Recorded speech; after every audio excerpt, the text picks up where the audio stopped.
तो क्या हिंदू आलसी है? बहुत बड़ा आलसी है, बहुत बड़ा आलसी है। उसको बस चाहिए कि हम एक बार अगर राम करें तो राम की धनुष मारने को खड़ा रहे मेरे सामने, क्या वो क्या सेवा करें तुम्हारी। हिंदू आलसी है, ये करवा सकते हैं। और भगवान कहते हैं मां प्रमदितव्यम, प्रमाद मत करो। प्रमाद से अच्छे अच्छे देवराज इंद्र ही आज प्रमादी हो जावे तो कल से वो स्वर्ग से भ्रष्ट हो जावे। प्रमाद अच्छे अच्छे संपत्ति वालों को, ज्ञान वालों को तुरंत रसातल भेज देता है, और ब्राह्मणों को तो विशेष करके प्रमाद से बचना चाहिए। पूरी के शंकराचार्य जी बड़ी अच्छी बात कहते हैं कि ब्राह्मणों में आलस्य प्रमाद ही इनकी तेजस्विता का खंडन करते हैं। अगर ब्राह्मण प्रमादी ना हो तो फिर वो तो दिग्विजयी हो जाएंगे। तो अब मूल थोड़ा सा हिंदू धर्म पे अब चर्चा करते हैं। हाँ जी, और थोड़ा सरलता से भी करते हैं। वेद, पुराण, उपनिषद, शास्त्र, ग्रंथ, ये तमाम चीजें हैं। वेद और पुराण के बीच में स्मृति, स्मृति, क्योंकि अभी स्मृतियां जलाई जा रही हैं। अभी मनुस्मृति को लेकर बहुत चर्चा रहती है, हमेशा रहती है राजनीतिक तौर। तो मूलतः सरल भाषा में किसी को अगर समझना हो कि वेद क्या है, पुराण क्या है, शास्त्र क्या है, उपनिषद क्या है, वेदांत क्या है, तो थोड़ा सा आप हमारे हाँ, थोड़ा ऐसा तो गंभीर विषय उठावा, लेकिन बहुत तब हाँ कि जिसको सरल परिभाषा कहे, पंक्ति का उत्तर दूंगा।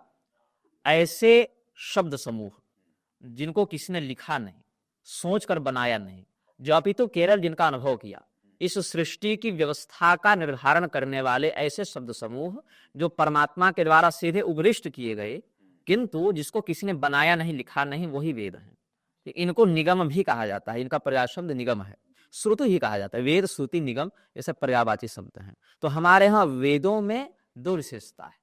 क्या है? अपौरुषेय है, स्वतः प्रमाण है। प्रमाण क्या है? वह ज्ञान जिससे हमको किसी तथ्य का निर्भ्रांत बोध हो जावे। इसको और सरल कर देते हैं, बिना किसी भ्रम के किसी विषय को हम ठीक ठीक समझ जावे, वह प्रमाण हो जाता है। प्रमायाकरण प्रमाण माना, वह ज्ञान प्रमाण है। और वेद क्या है? वेद स्वतः प्रमाण है, मतलब वेदों को प्रमाणित करने के लिए बाह्य स्रोतों की आवश्यकता नहीं है। अन्य स्रोतों को प्रमाणित करने के लिए वेद का आश्रय लिया जाता है। अब इस पर लंबी चर्चा हो सकती है, लेकिन इतना भी के लिए पर्याप्त है। वेदों का दूसरा क्या है? वैशिष्ट अपौरुषेय है। अपौरुषेय से तात्पर्य किसी व्यक्ति के द्वारा, व्यक्ति ने, देवता, मनुष्य, ऋषि सब आएंगे, उसको लिखा नहीं, उनको बनाया नहीं, किसी की निजी कल्पना वो नहीं है। ठीक है। हाँ, अब अलग अलग वैदिक मंत्रों के दृष्टा जो ऋषि हैं, उनमें क्या बात होती है? उन्होंने उसको देखा, अनुभव किया। जैसे हमने कोई बात आपको बता दी, वैसे परमात्मा की आराधना से उन्होंने वो बात सीधे वहां से जान ली। मुख्य जो सर्वर है ना ज्ञान का, ज्ञान क्या कहाँ धारण होता है? परमात्मा में। ज्ञान अभूति परम ब्रह्म, वहां से उसको अपने जितनी देश की तपस्या उतना प्राप्त। ये वेद हो गए। स्मृतियां क्या है? उन वेद के रहस्यों से युक्त होकर जिन ऋषियों ने, मनु ने, प्रजापतियों ने, देवताओं ने या मनुष्यों ने भी जिन जिन धर्म शास्त्रीय संविधानों का उपदेश किया, वो स्मृतियां हो जाती हैं। स्मरण कर करके, स्मृति मतलब स्मरण कर करके जिन वैदिक सिद्धांतों को व्यवहारगत सदाचार के माध्यम से उपदिष्ट किया कि हाँ वेद का यह मत है, तो तुम्हारे ये क्या है, इसमें इसको व्यवहार में कैसे लाओगे? तो वही सबसे पहले भगवान मनु ने कहा, मनुस्मृति, और उन्हीं के साथ साम्यता रखते हुए अलग अलग देवताओं ने, जैसे कि विष्णु स्मृति, यम स्मृति, बृहस्पति स्मृति, अलग अलग ऋषियों ने जैसे याज्ञवल्क्य की स्मृति और पराशर स्मृति, शंख स्मृति, वशिष्ठ स्मृति, व्यास स्मृति, ये सब। और फिर मनुष्य ने भी, लल्लाचार्य की लल्ल स्मृति है, ये सब भी लिखी गई। और उसमें ये बात ध्यान में रखते हैं, स्मृतियों, वेदों तो व्याप्ति में भेद नहीं होता, कि मतलब सभी युगों में, सभी लोकों में वेद अक्षुण अखंड ही रहते हैं, उनमें फेरबदल नहीं होता, एक अक्षर बिंदु का आगे नहीं होता। लेकिन स्मृतियों में अलग अलग युगों के आधार पर कुछ कुछ भेद होता है कि हाँ ठीक है, सत्य युग है तो लोगों के संस्कार, मानसिकता कुछ और है, तो यहाँ अमुक अमुक स्मृतियों की प्रधानता है। त्रेता युग में ये, जैसे सत्य युग में मनुस्मृति प्रधानता, और त्रेता में गौतम स्मृति की, द्वापर में शंख स्मृति की, कलयुग में पराशर स्मृति की, यह एक मत है पुनः। लेकिन इसका अर्थ है कलयुग में मनुस्मृति की व्याप्ति नहीं है, मतलब कि अधिकाधिक नियम पराशर स्मृति के माध्यम से कलयुग के लोग करें। इसके बाद उपस्मृतियां भी होती हैं, लगभग हमारे पास भी 56 प्रकार की स्मृतियां उपलब्ध हैं जिनका हमने अध्ययन किया है। और इसके बाद इसमें एक और ध्यान का विषय है कि अगर कोई ऐसा वाक्य है, जैसे पराशर ने कुछ बात कही लेकिन उसका विरोध मनुस्मृति से हो रहा है, तो क्या होगा? उस स्थिति में मनुस्मृति की बात प्रधान मानी जाएगी। और पराशर जी की बात को गौण माना जाएगा। विरोध की स्थिति में मनुस्मृति सर्वमान्य स्मृति है। अन्य स्मृतियों का प्रामाण्य मनु जी के वचनों के सामंजस्य के साथ ही व्यक्त किया जाता है। हाँ, मनु जी अगर मौन है उस विषय में तब इनकी विशेष प्रामाणिकता हो जाती है। ये स्मृति हो गई। वेदांत क्या है? वेदों के वह भाग जो ब्रह्म विद्या का उपदेश करने में प्रधानता रखते हैं, क्योंकि वेदों में कर्मकांड ही है, सब है, तो ऐसे भाग वेदों के जो ब्रह्म विद्या का उपदेश करने का वैशिष्ट रखते हैं वो वेदांत हैं। और शिरोभाग भी उनको कहीं कहीं कहा जाता है, जिनको सामान्य भाषा में उपनिषद में कहते हैं। उपनिषद और वेद में अंतर नहीं है। जैसे हाथ और शरीर में क्या अंतर है? शरीर का एक भाग हाथ है, शरीर का एक भाग मस्तक है। वैसे वेदों के विभाग है, मंत्र, संहिता, ब्राह्मण भाग, आरण्यक भाग, ये सब उपनिषद, ये सब वेदों के ही अवयव हैं। इसके अलावा वेदों का एक अंग शास्त्र भी होता है जिसको वेदांग कहते हैं, जिसमें 6 शास्त्र आते हैं। हाँ, ज्योतिष है और ज्योतिष नेत्र है, मुख व्याकरण है, ये सब है ना। तो उसमें 6 शास्त्र हैं: छंद शास्त्र, शिक्षा शास्त्र, निरुक्त शास्त्र, कल्प शास्त्र, ज्योतिष शास्त्र, व्याकरण शास्त्र।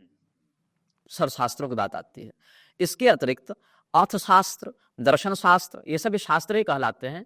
आयुर्वेद ये उपवेद में आ जाते हैं। आयुर्वेद, गांधर्वेद, धनुर्वेद, स्थापत्य वेद, ये सब उपवेद में, 4 वेद के 4 उपवेद हो गए।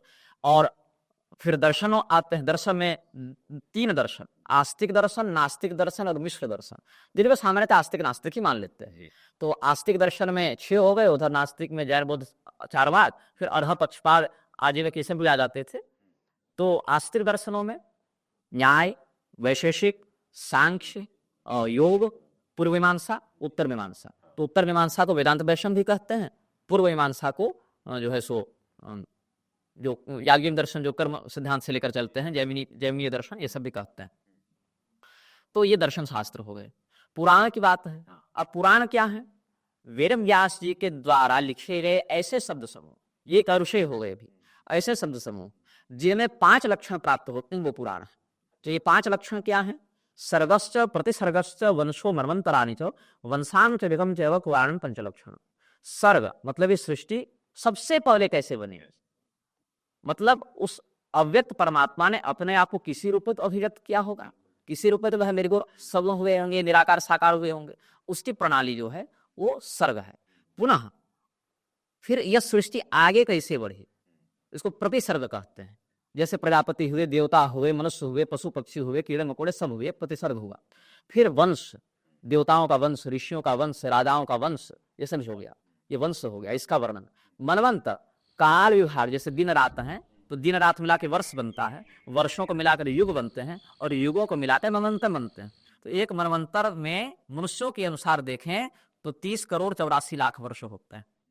तो अलग अलग मनवंतरों के आधार पर जो घटनाएं हैं उनको, जिसको आजकल कहते हैं सिस्टमैटिक डिवीजन, तो वो सब जो है मनवंतर के अंतर्गत आते हैं। और फिर वंशानुचरित, उन्हीं वंशों में नाम बता दिया, इसका बेटा जी, इसका बेटा जी, इसका बेटा जी, वो हेरिडिटी हो गई। उसके बाद उसमें किस किस राजा का, किस किस संत का या किस किस राक्षस का जो चरित्र है, उनमें से यह शिक्षा कि हमको क्या क्या करना है, क्या क्या नहीं करना है। चरित्र तो रावण का भी है, बाली का भी है, कीचक का भी है, दुर्योधन का भी।